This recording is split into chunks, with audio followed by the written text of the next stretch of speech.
Tomorrow was set as the deadline for the parties to resume power sharing, but like many times before, the deadline now looks likely to be missed. The big question tonight, though, is will the DUP's commitment to go into government in May with Sinn Féin be enough to convince Sinn Féin to wait another 6 weeks for power? Micheál Lehane looks back now at a week when the mood music in the north was filled with urgency.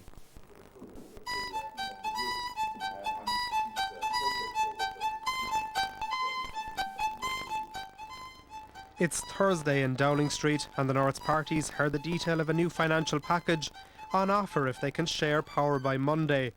Up for grabs was essentially £1 billion of extra funding, with £400 million of that coming from the Republic. None of the parties were exactly over the moon, but the deadline to get their hands on the levers of power and the cash was looming. And that money theme was very much in the air here too on Friday morning when Ian Paisley came to address a group of business people. But the even bigger questions were, was he willing and perhaps more pointedly capable of leading his flock into government with Sinn Féin in what was just a couple of dozen hours?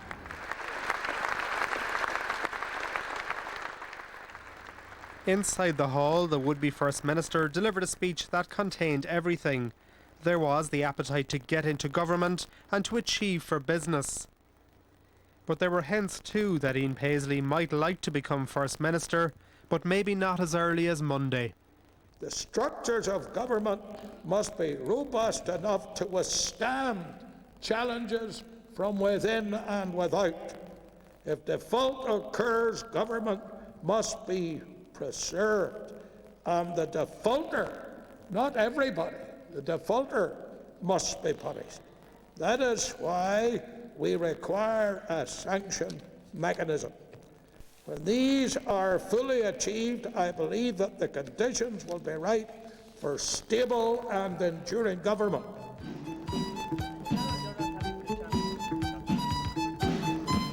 I hope they get to Downing Street. Then he was gone, his mood jovial and his destination London, where there would be more talks with Tony Blair, with Mr Paisley working hard to keep the political part of his flock travelling in the one direction. Some of his church, the Free Presbyterians, expressed worries about the route he was taking. I think generally speaking there would be a sense of uncomfortableness in the mind of many Free Presbyterians, just as there is in the mind of Dr Paisley, which he has stated on more than one occasion. Back on the political stage, Nigel Dodds, a man with known doubts about power sharing with Sinn Féin, this time joined the negotiating team at the latest round of talks in Dowling Street. We have had our meeting with the Prime Minister and we have covered a great deal of ground at that meeting, and our talks will continue over the weekend.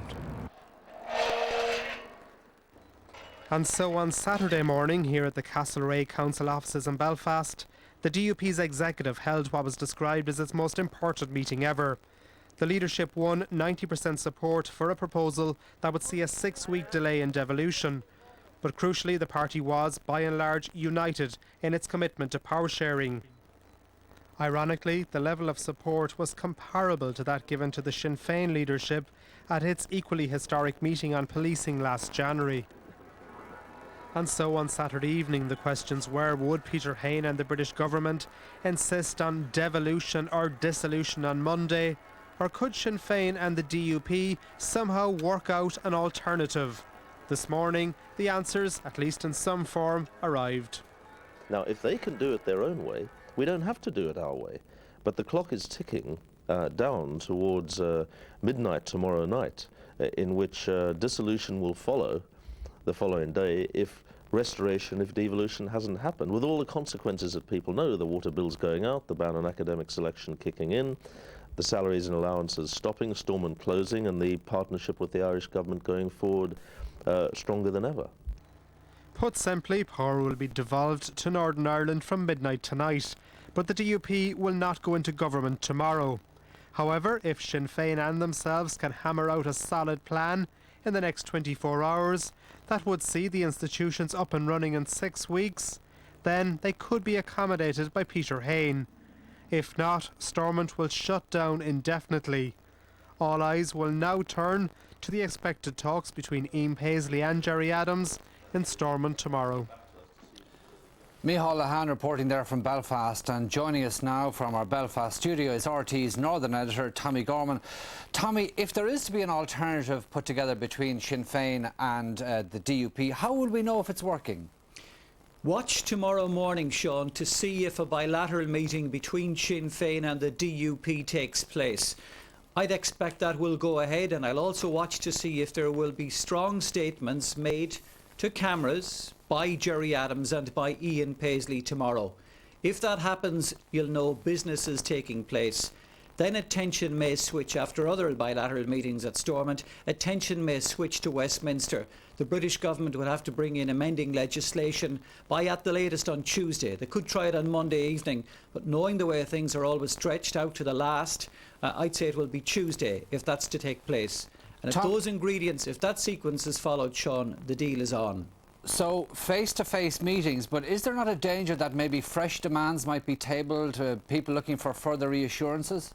No, I don't think so, because the actual resolution that was accepted by the DUP party's executive yesterday actually has in it a commitment that there will be no additional commitments sought as long as people don't renege on existing positions. In other words, they won't be looking for Sinn Féin to do more. They'll be expecting the British government to keep the money on the table.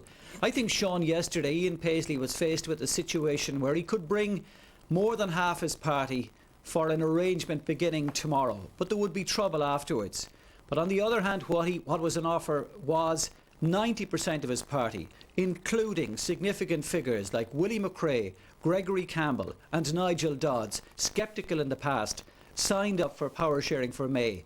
So in those circumstances, and it has Peter Robinson's fingerprints all over it, I think that's the deal that was acceptable to Dr. Paisley, and that's the one he's running with. But what extra is there for the people like Nigel Dodds and Willie McRae in 6 weeks' time that isn't there tonight?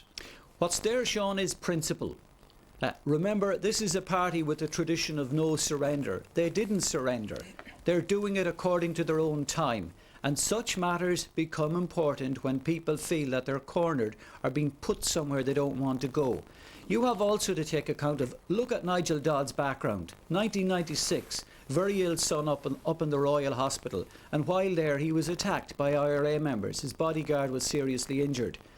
2007, the same Nigel Dodds sees his wife, Diane, lose her assembly seat to Sinn Féin. And now you have a situation where that same Nigel Dodds is prepared to go into government with Sinn Féin and probably be a minister as part of that package. That's a big change, and I think that's why Sinn Féin will go along with what's proposed, and that's why I think we see the bones of a deal emerging. It'll be 6 weeks later than tomorrow, but it'll be a better deal and a stronger one. And when you say you can see or discern the fingerprints of Peter Robinson all over this, I mean, how did he do it? Did he somehow lever the objectors or the people who had their serious misgivings, the people we've spoken about, did he manoeuvre them into a way that they supported it? The British were wary about Peter Robinson in recent days. They knew Ian Paisley was ready for the 26th. They know Peter Robinson is the key strategist, and they thought Peter Robinson was wobbling, was the phrase that was being used. Robinson was actually prepared to put it to a vote. He knew the numbers that were there. But he also knew that if he waited until May, he was likely to get key figures like Campbell, like Dodds, like McRae. No Jim Allister, I suspect, but he had got the others, major figures, and huge numbers, 90%. And that's a guarantee of stability. And in those circumstances, I think that's why he went for the May date. Dr. Paisley went for it. And here's another upside to it, Sean. You had Dr. Paisley ready to share power. Now you probably have a more united party, and probably the next leader, Dr. Paisley's successor, bought into stability. So I think Peter Robinson has won on all counts. And actually you see the subtleties involved in the Robinson personality at play here. Richard Bruton, perhaps a delay, but one that's worth having if it does lead to a stronger deal in the long run. Yeah, I think that's right. I mean, people would feel very disappointed that the DUP haven't recognised, the reports of the monitoring committees. They haven't recognised the historic decision on policing by Sinn Féin. But I think, as Tommy says, there is so much importance in internal management of both sides now, to be honest, both Sinn Féin and the DUP. And that process is so important to the parties, the whole way they think about themselves, that I think, if the two parties can come up with a pathway, we're just going to have to wait the time, and, hopefully it will turn out properly, as Tommy is giving an optimistic Right, view. and Stephen Collins, as we look at it tonight, if there is a deal done and Sinn Féin do go along with this new delayed power sharing arrangements, what about the implications electorally this side of the border? Well, I think it probably will help Sinn Féin. I think Sinn Féin thrive on publicity. They've been going down in the polls over the last couple of years as the whole Northern process stalled. With them in the limelight now for the next 6 weeks, and if the Assembly, the Executive is established just in the middle of an election campaign in the Republic, I think that would be beneficial to Sinn Féin. I think it would give them the oxygen of publicity and they would be seen to deliver. And the Taoiseach would be hoping that it would deliver for Fianna Fáil. After all, this would be the culmination of his agreement, of the Good Friday Agreement. So I think Sinn Féin and Fianna Fáil will be competing on that ground for who can take the most credit. And if at the end of the day, when the election is going on here and during the campaign, we see Ian Paisley and Jerry Adams sitting down together, or at least Martin McGuinness as Deputy Prime Minister or Deputy First Minister, how strong can the arguments remain for excluding Sinn Féin from some sort of government arrangement? Well, I think the arguments are going to be more difficult, certainly for excluding them in principle.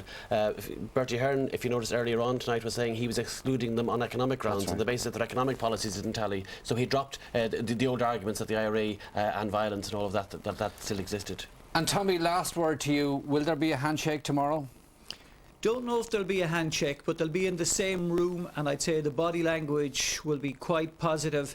And I'd say, Sean, we're in for a very interesting 24 hours of politics. I actually think that this is actually going to be a stronger deal, and I think it will take place. Tommy Gorman in Belfast, thanks for joining us. Thanks also to Stephen Collins of the Irish Times and Richard Bruton, Deputy Leader of Fine Gael. And that's our lot for tonight. Thank you for watching. Next week we'll bring you the last of the pre-election conferences when City West is taken over by Fine Gael. Until then, a very good night to you.